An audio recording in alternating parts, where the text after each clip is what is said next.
कि अरे मौसम आइल सुनहरा। जैसे हमारे दूल्हे राजा जी बैठे हुए हैं, इनको देखते हुए गीत हमको याद आया है। हर मौसम आइल सुनहरा, चेहरा पर देखी बहार के, कि बनल रहो जोड़ी हमरा दुल्हा सरकार के। अच्छा, कितने लोग चाहते हैं कि दूल्हा दुल्हन की जोड़ी ऐसे ही बनी रहे सातों जन्म तक? जरा एक बार हाथ उठा के और एक बार ताली बजा के सभी लोग जरा आशीर्वाद दीजिए ना। कि अरे मौसम आइल सुनहरा, चेहरा पर देखी बहार के। चौगुन में ही लेके चलना, भोजपुरी पैटर्न थोड़ा सा रहेगा। हर मौसम आइल सुनहरा, हर मौसम आइल सुनहरा, चेहरा पर देखी बहार के, बनल रहो जोड़ी हमर दुल्हा सरकार के, बनल रहो जोड़ी हमर दुल्हा सरकार। हर मौसम आइल सुनहरा, हर मौसम आइल सुनहरा, चेहरा पर देखी बहार के। दूल्हे राजा जी, आप खुश है ना?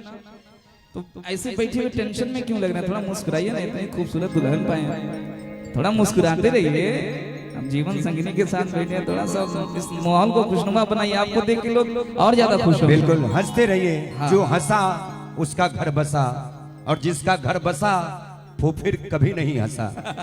आज इसलिए हंस लीजिए कि अरे मौसम आइल सुनहरा, चेहरा पर देखी बहार के, बनल रहो जोड़ी हमर दुल्हा सरकार के, बनल रहो जोड़ी हमर दुल्हा सरकार के।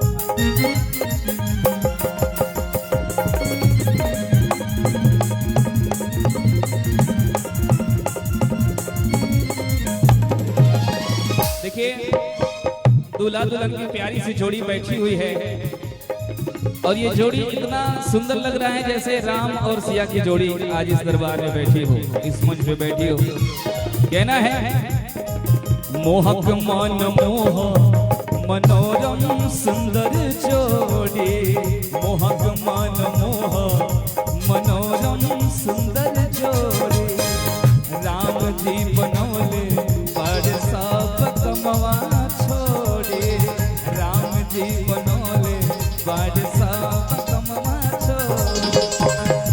देखिए, दूल्हा दुल्हन की जोड़ी बैठी है, भोजपुरी है, थोड़ा मैं हिंदी में बता दूं कि मोहक मनमोहक मनोरम सुंदर जोड़ी।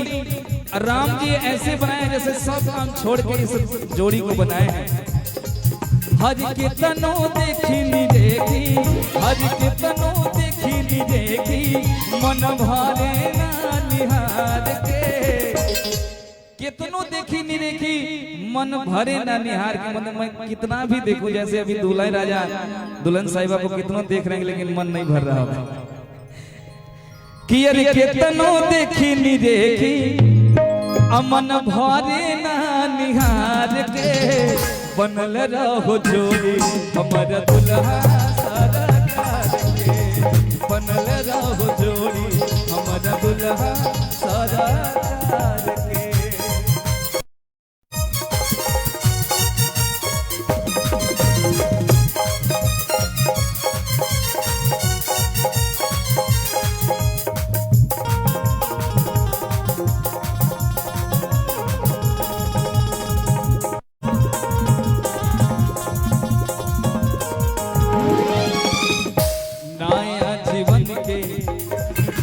नया जीवन के सफर शुरू भइल आज से, नया जीवन के सफर शुरू भइल आज से।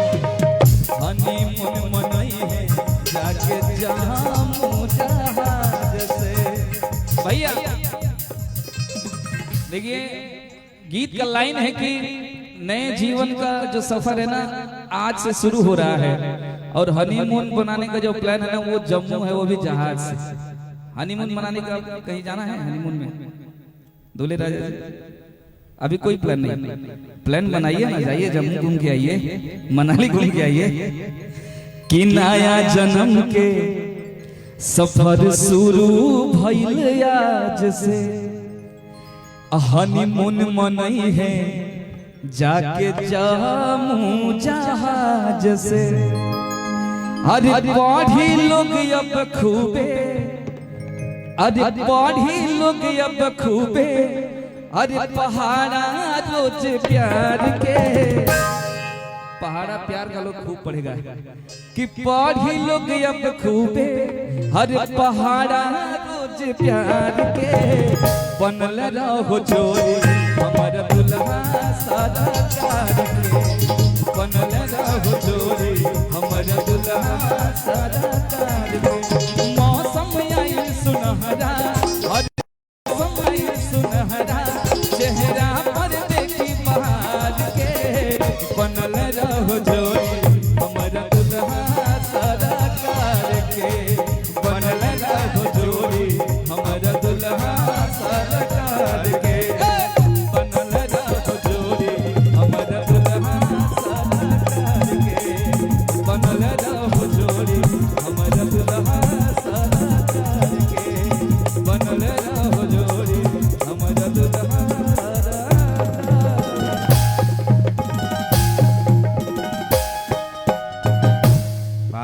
कि अरे बनल रहो जोड़ी हमारा दुल्हा सादा कार के। सबसे अलग